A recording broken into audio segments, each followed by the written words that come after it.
تو منو میشناسی؟ نه هنوز نه. خواهش میکنم. وقتشه. چقدر پیر و پرتوته، چقدر پوچ. نه اجازه بده یه دقیقه با زنم صحبت کنم لطفا. شما که نمیدونی همه اطلاعات پروازمون تو گوشی منه، فقط رمز گوشیمو بهش بدم. متاسفم سام. ما تازه اومدیم محسن. فرصت تموم. سام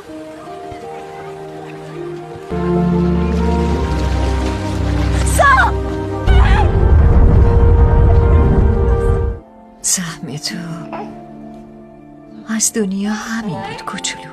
فرصت تموم. زندگی هر دو حقه.